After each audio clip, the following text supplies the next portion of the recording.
رکھنی چاہیے.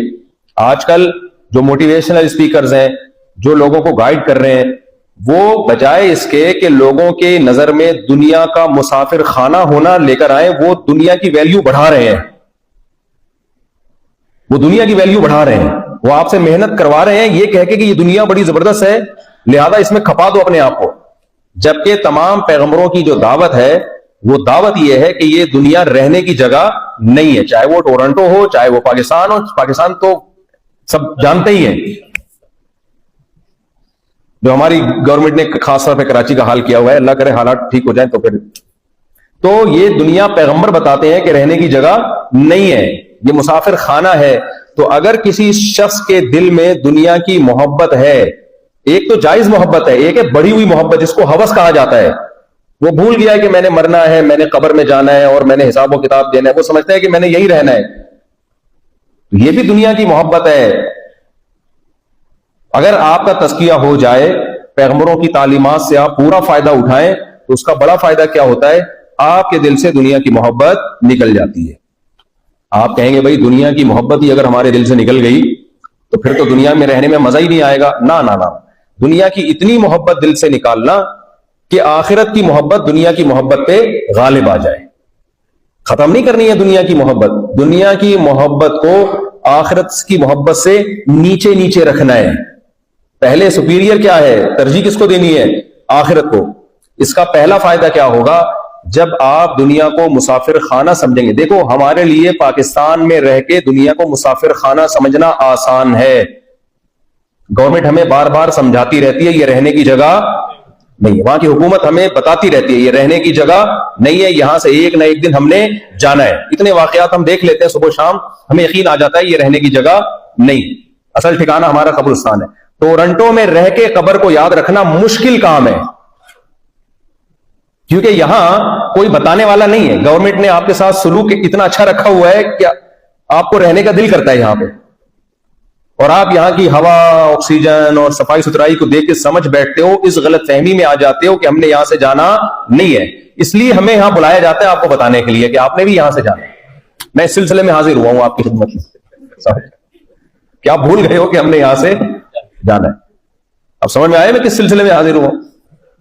تو اس لیے بھائی دل نہ لگاؤ اس دنیا سے. اس کا بڑا فائدہ کیا ہوگا, اس کا سب سے بڑا فائدہ یہ ہوگا کہ آپ کی ٹینشن اور ڈپریشن ہمیشہ کے لیے دور ہو جائے گی, ہمیشہ کے لیے دور. تو آپ نے ترجیح کس کو دینی ہے, آخرت کو. یہاں جو بھی کام کریں گے آپ اس میں نیت کرنی ہے آخرت کی. یہ جو میں نے قرآن مجید کی آیت پڑھی ہے نا, اس کا یہی حاصل ہے جو میں نے تمہید بیان کی. اللہ کہتے ہیں فَأَمَّا مَنْ طَغَى وَآثَرَ الْحَيَاةَ الدُّنْيَا فَإِنَّ الْجَحِيمَ هِيَ الْمَأْوَى. اللہ کہتے ہیں جس نے میری نافرمانی کی, سرکشی کی. اور سرکشی کی ڈیفینیشن کیا بیان کی, ایکسپلین کیسے کی اللہ نے, آثر الحیات الدنیا. کتنا زبردست کلام ہے اللہ کا. اللہ نے یہ نہیں کہا کہ دنیا کو چھوڑ دو, نہ.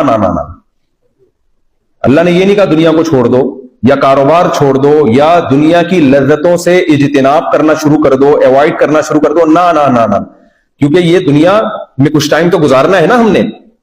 اللہ نے کہا آثر الحیات الدنیا. جب دنیا اور آخرت آپس میں ٹکرا رہے ہوں تو پھر دنیا کو لات مارنی ہے, آخرت کو لات نہیں مارنی. جب تک دنیا اور آخرت کا آپس میں ٹکراؤ نہیں ہوتا, ٹکراؤ کو انگلش میں کیا کہتے ہیں, کلیش. جب تک ان دونوں کا, ہمارے ہاں چھوڑے پھر جب تک ٹکراؤ نہیں ہوتا دنیا اور آخرت کا, تو اس وقت تک دنیا کماؤ, کھاؤ, انجوائے کرو لائف کو. لیکن دنیا کی کچھ لذتیں ایسی ہیں کہ ان کی طرف اگر تم جاؤ گے تو آخرت تم سے روٹ جائے گی. زنا کی طرف جاؤ گے, دنیا کی لذت ہے لیکن آخرت بولو منہ موڑ لے گی. نکاح کی طرف جاؤ گے, دنیا کی بھی لذت ہے, آخرت منہ نہیں موڑے گی. آخرت کا کوئی نقصان نہیں ہوگا بلکہ فائدہ ہی ہوگا. افطاری میں, دسترخوان میں ہمارے سامنے طرح طرح کی چیزیں رکھی ہوئی ہوتی ہیں. جیسے ہی سورج غروب ہوتا ہے ہمارا کھانے پینے کو دل چاہتا ہے نا. اب مجھے بتائیں, اگر کوئی ایوائڈ کرے, نہیں کھاؤں گا, تو کیا آخرت ملے گی اس کو؟ نہیں, بلکہ اور نقصان. یعنی شریعت میں بھی یہ ناجائز ہے کہ آپ افطار میں دیر کر رہے ہیں. وہاں دنیا اور آخرت دونوں ساتھ ساتھ ہیں, ایک ہی جگہ جمع ہوئی بھی, ایک ہی دسترخوان پہ ہے. افطار میں جلدی کرو, دل بھی چاہ رہا ہے اور اللہ بھی خوش ہو رہا ہے. نکاح کرنے کا دل بھی چاہتا ہے، اللہ بھی خوش ہوتا ہے. بھوک کے وقت کھانا کھانے کا دل بھی چاہتا ہے، نیت اچھی ہو تو اللہ بھی خوش ہوتا ہے. کاروبار کرنے کا دل بھی چاہتا ہے اور اللہ بھی بولے نا خوش ہوتا ہے. المؤمن القوی احب الی اللہ من المؤمن الضعیف. جو طاقتور مومن ہے، چاہے وہ اکنامکلی پاورفل ہو، چاہے وہ جسمانی طاقت ہو، آپ کا جم جانے کا دل چاہتا ہے، جاگنگ کا دل چاہتا ہے، اللہ بھی خوش ہوتا ہے. کیونکہ اللہ مومن کو کمزور نہیں دیکھنا چاہتے. جسمانی طاقت، تعلیم کی طاقت، اکنامکلی مضبوط، یہ اللہ دیکھنا چاہتے ہیں. اللہ کو مانگنے والے پسند نہیں ہے، اللہ کو کھلانے والے پسند ہے. تو اگر پیسہ آئے گا، بزنس چلے گا، تو آپ کھانے والے بنو گے یا کھلانے والے بنو گے؟ کھلانے والے. اور اگر آپ غریب ہو اپنی حرکتوں سے، ایک غریب اللہ کی طرف سے ہوتا ہے، اس کو تو اللہ موٹیویٹ کرتے ہیں تو جنت میں جلدی جائے گا، ہلکا پھلکا حساب ہوگا، جنت میں جائے گا. لیکن ایک غریب ہوتا ہے سستی کاہلی سے. یہاں مالدار کو غریب پہ ترجیح دی اللہ نے. تو یہاں دنیا اور آخرت ٹکرا نہیں رہی ہیں. لیکن بھائی اگر آپ زنا کی طرف جاؤ گے، یہ بھی ایک لذت ہے، لیکن آخرت آپ سے روٹھ جائے گی. اتنا بڑا جرم ہے زنا کرنا. اما من طغى وآثر الحیات الدنیا، اللہ کہتے ہیں جہاں دنیا اور آخرت ٹکرا رہی تھی، جس نے اس وقت دنیا کو ترجیح دے کے آخرت کو ٹھکرا دیا، اس کا آخرت میں اللہ کے پاس کوئی ٹھکانہ نہیں ہے. شراب کی طرف جانے کا دل کرتا ہے، بولو اسلام میں لیگل ہے یا انلیگل ہے؟ انلیگل ہے. نشے کی طرف جانے کا دل کرتا ہے، لیگل ہے یا انلیگل ہے؟ انلیگل. تو یہ ساری لذتوں کو آخرت کی خاطر قربان کرنے کا نام کیا ہے؟ اسلام. اور اسلام نے جب زنا پہ پابندی لگائی تو زنا کے قریب جانے پر پابندی لگا دی ہے، جس کو کہتے ہیں نظر کی حفاظت. آپ کو کسی سے فری ہونے کی اجازت نہیں ہے جو آپ کی لگتی نہیں ہے کچھ. اب لگنے کو مجھے نہیں پتا کہ انگلش میں کیا کہتے ہیں، ورنہ اور اچھی طرح سمجھا دے گا. آپ کو اس کی طرف جانے کی اجازت نہیں ہے. اور آگے اللہ نے کیا فرمایا؟ وَأَمَّا مَنْ خَافَ مَقَامَ رَبِّهِ وَنَهَى النَّفْسَ عَنِ الْهَوَىٰ فَإِنَّ الْجَنَّةَ هِيَ الْمَأْوَىٰ. کتنی زبردست.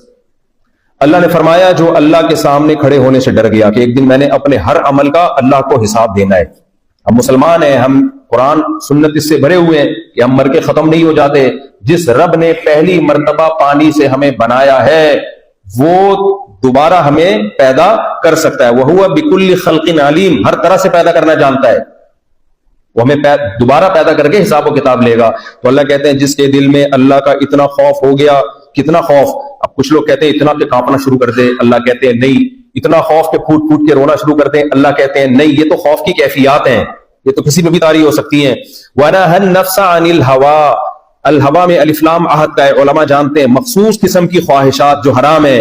اتنا خوف کہ جب حرام خواہش دل میں پیدا ہوئی تو اللہ کے خوف نے اس حرام خواہش کو پورا کرنے سے روک دیا. اتنا خوف، بس اس سے زیادہ نہیں. تو اتنا خوف اللہ کا پیدا ہو جائے کہ آپ کے دل میں ناجائز کی خواہش پیدا ہوئی، لیکن آپ نے کس بیس پہ اس خواہش کو پورا کرنے سے رک گئے؟ آپ اللہ کے خوف سے. بس فَإِنَّ الْجَنَّةَ هِيَ الْمَأْوَىٰ. اللہ کہتے ہیں میرے ذمے ہیں، اس کی ساری خواہشات پوری کروں گا میں جنت میں. اتنی سی بات کا نام اسلام ہے. دو لفظوں میں اس آیت میں اللہ نے ایکسپلین کر دیا. بھائی برائی کو اگر دنیا اور آخرت جب ٹکرا رہے تھے تو جس نے دنیا کو اوپر رکھا آخرت کو پیچھے چھوڑ دیا، آخرت میں برباد ہو گیا. اور جب کوئی برائی کا موقع آیا اور اس کا دل بھی چاہ رہا ہے، اس سے صاف پتہ چلتا ہے کہ برائی کا دل چاہنا یہ نارمل ہے. بعض لوگ کہتے ہیں ہمیں گناہ کا دل ہی نہ کرے، یہ ممکن نہیں ہے. جب تک آپ انسان ہیں، آپ کے اندر جذبات ہیں، آپ کا برائی کرنے کا دل چاہے گا. تو اللہ کہتے ہیں چاہت ہے تمہارے اندر، یہ ختم نہیں ہوگی، لیکن اپنی اس چاہت کو اللہ کی خاطر قربان کرنا سیکھو. جس نے قربان کرنا سیکھ لیا تو اللہ کہتے ہیں پھر آخرت میں ساری خواہشات پوری کرنا یہ میرے ذمے. اللہ ہمیں اس پر عمل کی توفیق عطا فرمائے. جو ناجائز خواہشات ہیں، حرام خواہشات ہیں، یعنی یوں کہنا چاہیے جیسے ہم آج صاف ستھرے سارے نیٹ کلین نظر آ رہے ہیں، کسی کے منہ میں گٹکا نہیں، پان تمباکو کوئی نشان نظر نہیں آ رہا، نہا دھو کے راستے بھی اتنے کلیئر صاف ستھرے. آج تو میرا پہلا دن ہے تو مجھے زیادہ اچھا لگ رہا ہے ٹورنٹو نا. 2-4 دن میں بھی عادی ہو جاؤں گا تو مجھے بہت زیادہ اچھا لگ رہا ہے. تو اللہ ہمیں جتنا ہم دیکھنے میں اچھے لگ رہے ہیں، اللہ ہمیں اندر سے بھی اتنا اچھا بنا دے. اور اندر سے اتنا اچھا ایسے ہی بنیں گے جب اپنی تمام اندرونی اور جسم سے نکلنے والے اعمال کو بھی پاک اور صاف کریں گے، نیٹ اینڈ کلین کریں گے. اللہ تعالیٰ عمل کی توفیق عطا فرمائے. وما علینا